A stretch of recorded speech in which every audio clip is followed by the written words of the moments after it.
تھوڑی کرکٹ تھوڑی سیاست کے ساتھ میں ہوں ایاز خان۔ ناظرین، آج آپ کو بتاتے ہیں کہ ہمارے حکمران کتنے مستقل مزاج ہیں، ان کا ویژن کیسا ہے، اور یہ جب اپنے ویژن پہ عمل درآمد کر رہے ہوتے ہیں تو اس کے نتائج کیسے آتے ہیں۔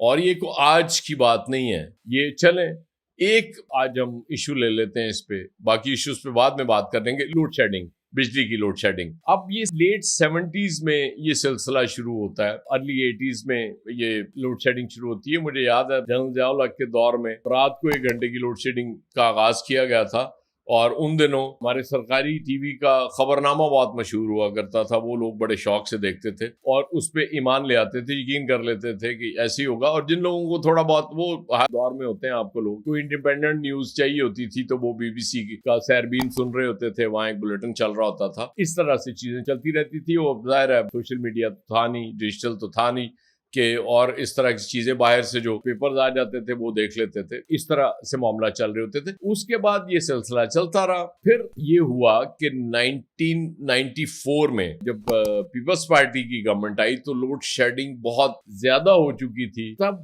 سب سے پہلے وہ جو ایک ایزی وہ کام تھا، وہ سستی بجلی ہم پیدا کر رہے تھے جو ڈیم سے پیدا ہو رہی تھی، ظاہر ہے وہ ناکافی ہو گئی، بہت زیادہ ضرورت بڑھ گئی، اس کی شارٹ فال بڑھ گیا۔ تو پھر ہم نے تھرمل پاور پلانٹس دیکھے، IPPs کی انٹروڈکشن ہوئی، اور یہ سلسلہ، اور پھر اس کو جب نواز شریف صاحب کی گورنمنٹ آئی تو وہ جس سرکولر ڈیٹ کا آج ہم شکار ہیں وہاں سے وہ پیک پہ چلا جاتا ہے، اور وہ جن لوگوں کو وہ دیے گئے تھے IPPs کے جو مالکان تھے وہ بھی ہمیں نظر آتا ہے کہ وہ کون لوگ ہیں، اور وہ بھی اپنے ارد گرد کے لوگوں کو دے دیے۔ کچھ حکمرانوں نے اپنے خود لگا لیے، کوئی بیٹی کے نام پہ لگ جاتا ہے، کوئی کسی کے نام پہ لگ جاتا ہے، اسی طرح سے یہ سلسلہ کسی رشتہ دار کے نام پہ لگ جاتا ہے، اور وہ کمائی کا ایک سلسلہ شروع ہو گیا۔ اور سب سے زیادہ ان کو بینیفٹ یہ دیا گیا کہ آپ بجلی بنائیں نہ بنائیں، آپ کو کیپیسٹی چارجز ملتے رہیں گے۔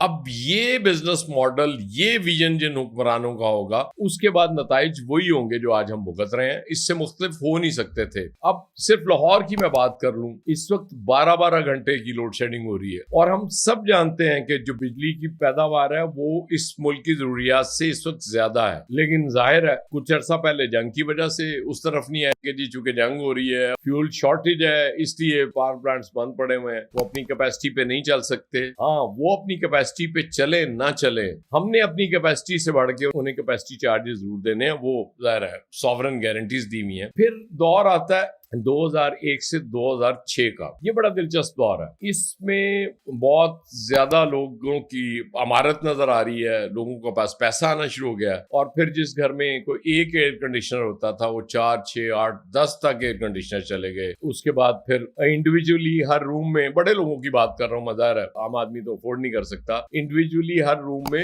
فریج رکھنا شروع کر دیا، وہ اسپیشلی ڈیزائن کیا بیڈ روم فریج اداروں نے۔ پھر ڈی فریزرز بننا شروع ہوئے، وہ بہت زیادہ آنا شروع ہوئے۔ پھر جب پیپلز پارٹی کی گورنمنٹ آتی ہے، جب جنرل مشرف کے جانے کے بعد، تو وہ آپ کو یاد ہوگا راجہ پرویز اشرف اس وقت توانائی کے وزیر ہیں، وزیر بجلی انہیں کہا جا سکتا ہے، اور وزیر بجلی اس وقت پھر رینٹل پاور سٹیشنز لے کے آتے ہیں کہ جی یہ چونکہ لوڈ شیڈنگ بہت زیادہ ہو رہی ہے، اور وہ انتہا ہوئی بھی تھی، وہ یاد ہوگا آپ کو، وہ شہباز شریف صاحب بھی پیپلز پارٹی کے دور میں وہ ہاتھ والا پنکھا لے کے بیٹھ جایا کرتے تھے اس پہ احتجاج کے لیے، وہ بڑے دلچسپ مناظر ہوا کرتے تھے۔ تو راجہ صاحب کو پھر راجہ رینٹل کہا گیا، اتنی زیادہ ان پہ تنقید ہوئی، اور نون لیگ والوں نے تو کہا جی کرپشن کی انتہا ہو گئی، یہ سارا پیسہ کھا گئے۔ وہ یہ چلتا رہا جب نون لیگ کی حکومت آتی تھی، پیپلز پارٹی والے یہی بات کرتے تھے، اور مزے کی بات یہ انکار دونوں نہیں کرتے، کوئی یہ نہیں کہتا کہ ہم نے کرپشن نہیں، کیوں کہتے ہیں اس نے دیکھے کتنی کرپشن کی ہے۔ یہ سلسلہ چلتا رہا، اور اس کے بعد پھر IPPs اور ایڈ ہوتے گئے، اور آج وہ اتنے IPPs ہیں کہ وہ اب کبھی سرکولر ڈیٹ تھوڑا سا کم ہو جائے تو بڑی ہمیں خوشخبری سنائی جاتی ہے کہ جی دیکھیں ہم نے اتنا قابو پا لیا، اور بارہا ہمیں یہ بتایا گیا کہ جی بس اب یہ آخری دفعہ ہے، اس کے بعد ہم نے یہ سرکولر ڈیٹ بالکل ختم کر دینا ہے۔ لیکن نہیں، جو بزنس ماڈل آپ نے بنایا اس میں یہ ممکن نہیں ہے کہ سرکولر ڈیٹ اس طرح سے ختم ہو جائے۔ یہ ہمارے حکمران اتنے زیادہ ان کا ویژنری ہیں اور اتنے مستقل مزاج ہیں کہ کوئی چینج ان میں نہیں آتا. اب اگر ڈسکوس کی بات کریں جو ڈسٹریبیوشن کمپنیز ہیں, کیونکہ وہ تو بن گئی, وابڈا نے ان کے حوالے کر دیا. بلیسکو کی ہم صرف اگر بات کریں تو اس وقت جو ٹرانسفارمرز کے خراب ہونے کی, ان کے اڑنے کی ریشو ہے وہ 2 گنا سے بھی زیادہ ہو چکی ہے. پھر ڈسٹریبیوشن سسٹم ہم نہیں ٹھیک کر سکے, ڈسٹریبیوشن لائنز میں امپروومنٹ نہیں ہو سکی, ٹرانسفارمرز وہ پرانے چلتے آ رہے ہیں, بہت کم پیسے نہیں ہیں, وہ سارا پیسہ تو وہ چلا جاتا ہے کیپیسٹی چارجز میں, یہ کہاں سے آئیں گے؟ اب فیلڈ آفیسرز جو بیچارے کام کر رہے ہوتے ہیں, لوگوں کی گالیاں بھی کھا رہے ہوتے ہیں, ان کو ملتا ہی کچھ نہیں ہے وہاں سے, ٹرانسفارمر نہیں ملے گا 4 دن.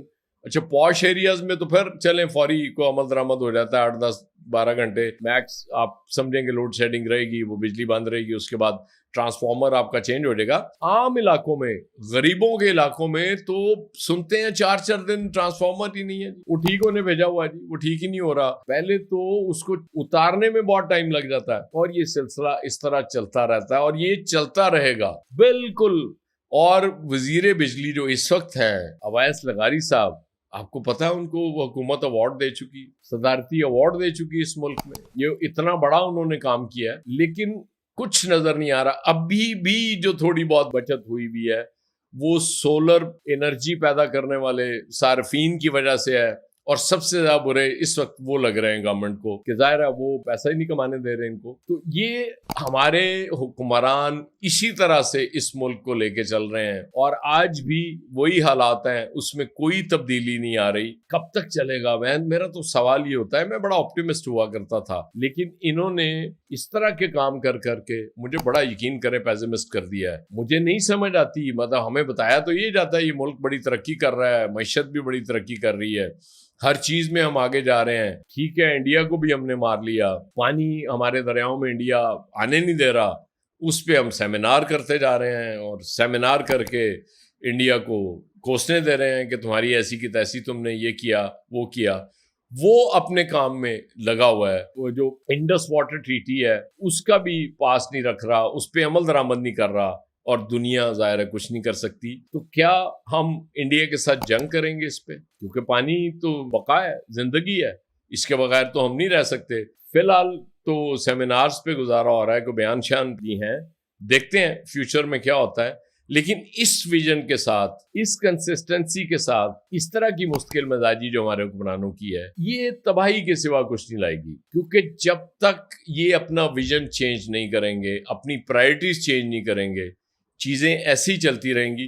معاف کیجئے گا, مایوسی کی باتیں میں زیادہ کر گیا, لیکن کیا کروں, نظر ہی یہ آ رہا ہے, اور مجھے کو بہتری کی صورت نظر آ رہی ہو کو اپنی لیڈرشپ میں, تو یقیناً آپ سے اچھی باتیں بھی شیئر کروں. فی الحال کے لیے اتنا. بہت شکریہ.